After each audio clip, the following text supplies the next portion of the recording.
When I returned home for the first time in 6 months, my father spoke with an intense tone.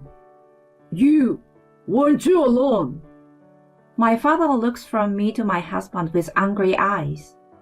In my memories, my father was always gentle and mild-mannered. I had never felt such horror from my father before. Dad, what on earth happened? I came back after such a long time, and this is how you react? I wonder why he is so angry. Amidst the various questions that arose, my father slowly approached me and looked me in the eye. Divorce that man right now. Eh? Dad? Please, just do it. Divorce him. My father's face seemed somewhat sad. At that moment, I had no idea that behind my father's words, there was a surprising truth hidden. My name is Natalie Engel, and I'm 28 years old. After graduating from university, I work at an advertising agency.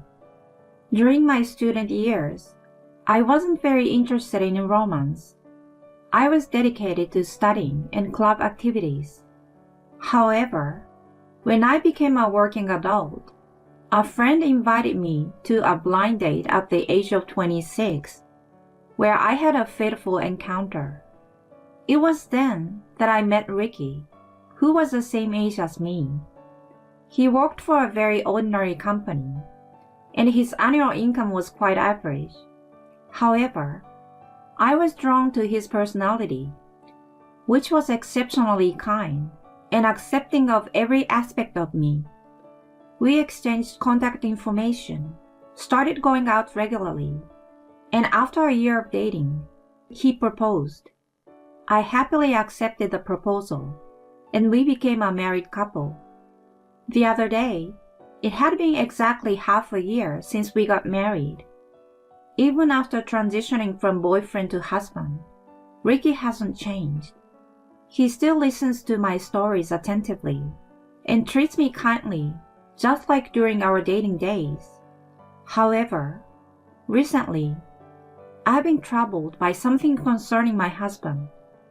It's the fact that his job has become so busy that we can't spend much time together as a married couple. During our dating and early marriage days, he used to finish work promptly and come straight home. Although there were occasional work-related events or drinking parties, he always informed me in advance, so I never felt anxious. But recently, there have been times when he returned home late without any communication, and I don't understand the reasons. Just the other day, he came home past midnight without any notice, leaving me, who had prepared dinner and waited, feeling ignored. As this has been going on for a while now, I found myself reacting harshly to him. Hey, isn't it a bit too late? I sent you messages, and you didn't reply. I was worried, you know. Confronted by me, my husband openly wore a visibly annoyed expression and let out a heavy sigh. Sitting himself heavily on the sofa, he lazily uttered, Sorry, but I was busy with overtime. Can't you understand that I was working? But if it's overtime, you could at least send a quick message. I thought you would come home like usual, so I was waiting for dinner. You think I had time to send a message? I was too busy. Maybe your workplace doesn't have much overtime, so you can't understand my situation. Why are you talking like that? I just wanted to bare minimum, a little communication. Were you always this troublesome? I thought you were more understanding. But, overwhelmed by shock, I couldn't say anything more. My husband let out another big sigh and left the living room. As he left, he casually mentioned sleeping separately for a while. And with a slamming of the door, the tense air in the room dissipated. I never imagined my usually gentle husband would use such distancing words. Why? Why would he say something like that? We promised each other before marriage that if there is anything on our minds, we'd talk about it. I just wanted to improve our relationship as a married couple. Why did it have to come to this? Holding back the welling tears, I desperately headed to the bedroom. From that day on, my husband never slept in the same bed.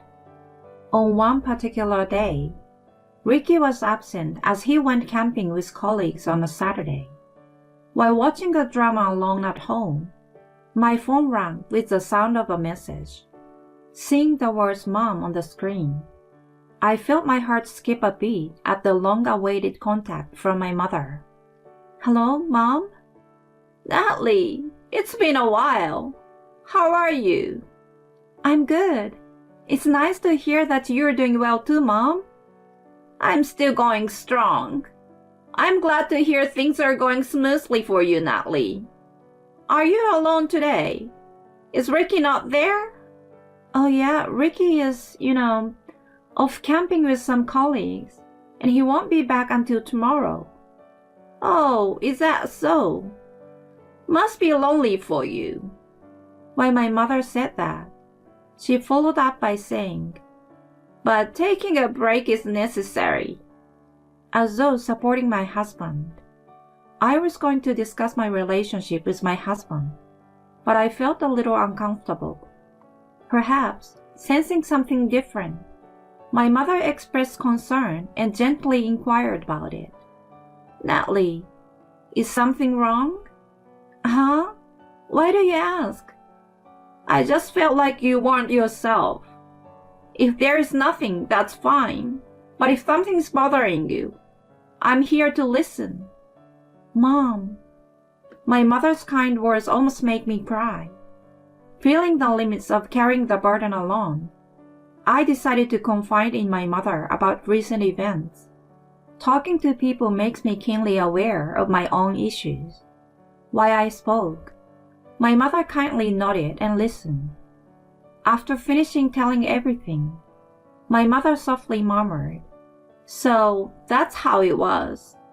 Seeing me fall silent, my mother gently said, "Natalie, if it gets too tough, you can always come back home, But since you're a couple, I also think it's important to have a solid conversation with Ricky." "Yeah, you're right. I understand. But Ricky doesn't want to talk to me." "If you decide on a date in advance for a serious talk, it might be better." "A serious talk? A scheduled time?" "Exactly. Your father and I had many clashes, and we resolved them through numerous conversations. It's not about forcing a solution. It's about compromising and working things out to the extent both can manage. That's the key to maintaining a marriage." My mother's words startled me. I realized there is no need to force a resolution to marital problems. It's about discussing and compromising until both parties are satisfied. As soon as I understood that, my heart felt significantly lighter. "Mom, thank you. I will try talking with Ricky once." "Yes, I think that's a good idea. You both are good kids, and you can work things out through conversation." "Yeah, that's true. I'm really grateful I talked to you, Mom. Your father is also concerned about you, so come and visit us occasionally, okay?" "Of course. I will come back when the timing is right." After ending the call with my mother, I sent a message to my husband. "I want to have a proper conversation at once." The reply came the next day, agreeing to talk once he returned from the camping trip. The next day, as I prepared dinner, my husband returned from the camping trip. We had dinner together, took turns taking baths, and when I emerged from the bath, he was engrossed in a video game in the living room. When I asked if we were going to talk, he left a small sigh, clicked his tongue, and turned off the game. "So, what's there to talk about? We don't need to have some serious conversation, do we?" while fiddling with his phone. Ricky opened his mouth without looking at my face. Irritated by his attitude, I took his phone away. What the heck? Why are you messing with your phone when we were supposed to talk? Do you have any idea how I felt waiting for you? It's probably some nonsense about me coming home late, right? Sorry, but talking won't make me come home any earlier. I'm not trying to say that. I just want you to communicate properly with me. I want to spend some weekends going out together occasionally. So it's about that after all. Basically, you want me to set aside more time for you, right? No, that's not what I'm saying. Desperately pleading, I found that my husband had no intention of listening. On the contrary, he visibly became more upset, glaring at me intensely. In the end, that day, the conversation went nowhere, and we reluctantly went to bed in the heavy atmosphere. My heart was on the verge of collapse. A month later, on this day, it was the anniversary of my grandfather's death, so I had to return to my parents' house for the first time in 6 months. Since that day, there had been no improvement in my relationship with my husband, and the car ride was filled with an awkward silence. Despite seeking advice from my mother, nothing had been resolved, and I felt a slight sense of guilt. With a heavy heart, I pressed the intercom button at my parents' house. The door opened, and it was my father who greeted me, not my mother. "Dad, it's been a while." Despite my cheerful greeting, my father just muttered softly. Normally, he would respond with a happy smile, but this time it was absent. "Dad, is something bothering you?" As I pondered this, my father continued to speak. You want alone? Despite returning home for the first time in 6 months, my father's demeanor was extremely stern. With eyes filled with anger, he directed his attention from me to my husband. In my memories, my father was always gentle. Experiencing him in such an intimidating manner was a first. "Dad, what's going on? I came home after such a long time. And why are you so angry?" Amid various questions swirling in my mind, my father slowly approached me and looked into my eyes. Divorce that man immediately. "Huh? Dad?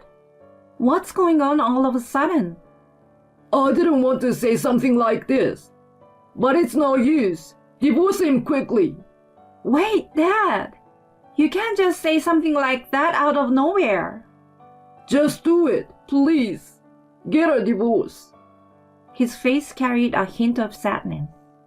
I sensed that there was something serious in my father's pained expression. The room fell into a heavy silence, and my mother hurriedly came to the entrance, asking, "What happened?" But my father remained stubbornly silent. In the tense atmosphere, the one who couldn't bear it any longer and spoke up was none other than Ricky. Wait a minute, Dad. It's too sudden to talk about divorce so abruptly. I don't want to hear your voice. Just leave Natalie and get a divorce. Huh? What's going on? Dad, I never knew you could be so unreasonable. Ricky, as if mocking, laughed and directed an unpleasant gaze at my father. In response, my father glared at him and uttered in a low voice, Then take a look at this. Saying so, he handed a brown envelope to Ricky. As soon as Ricky opened it, his eyes widened in shock. Inside were numerous photos, providing undeniable evidence of Ricky's infidelity. In the face of the silence that followed, my father coldly declared, Can you still say something after seeing this? Why do you have something like this? I heard from Natalie's mother about Natalie's concern. When I heard the details, I found it suspicious. You've been telling Natalie about being busy with overtime, right? Huh? What's strange about that? Didn't I tell you that my acquaintance works in the same company as you? He asked around, and here's what he found out. For about a year now, the company strictly enforces no overtime days. What? My father's words triggered a memory. My father's college friend worked in the same company as my husband. When my father inquired through his friend, he learned that the company strongly promotes a no overtime policy. That's why he found the details I shared with my mom strange. My husband wasn't coming home late due to the overtime or company gatherings. It was all because he was spending time with his affair partner.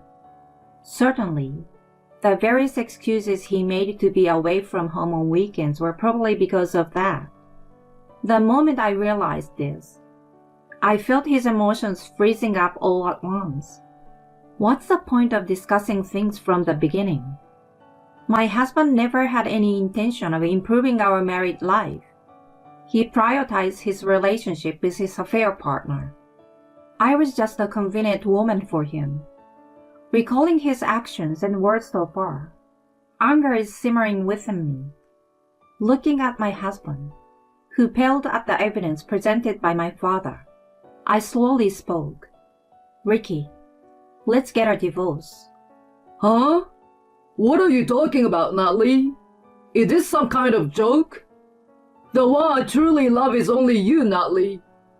If that's the case, then why? Why did you refuse to talk to me? Huh? If you really loved me, you should have been more supportive, right? For a long time, I couldn't feel loved by you, Ricky. No, that's not true. It's just how you felt, okay? I genuinely love you.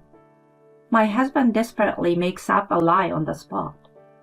I was beyond angry and dismayed at him. I made it clear to my husband that I no longer felt any attraction to him. Oh, for heaven's sake, I love you? I don't want to hear that lie. If you love me, why did you cheat on me? Why did you refuse to discuss this with me?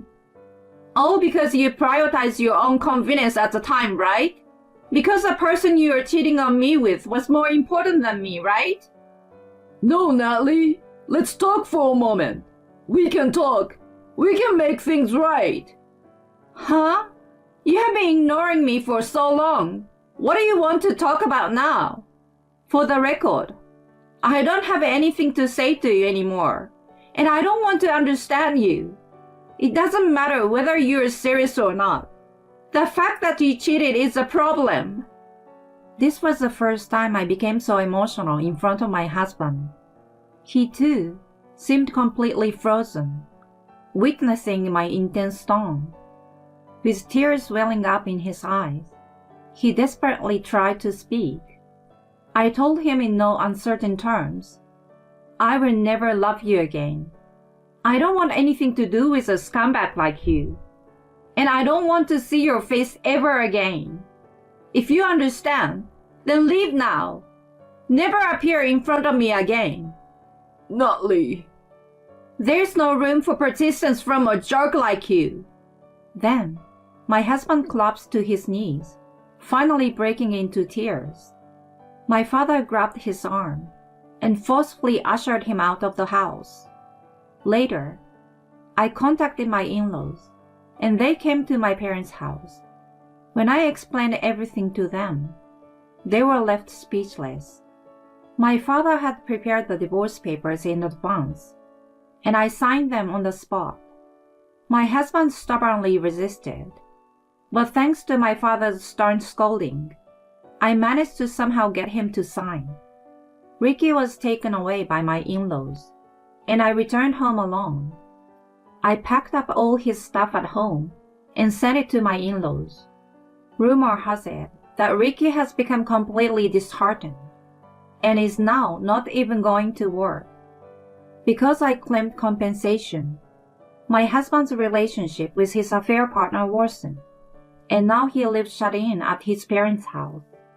Moreover, Paying compensation to me depleted his savings. It's only a matter of time before he loses his job at the company. It's easy to imagine that his future is not looking bright.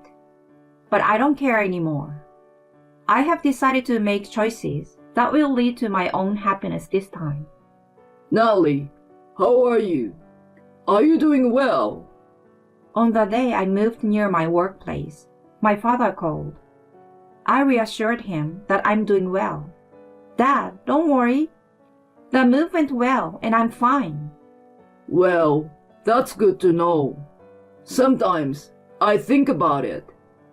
I thought maybe you would have been happier if I had kept my mouth shut. Yeah, that's not true. I'm much happier now because of you. Natalie, yes. I wish for your happiness above all else.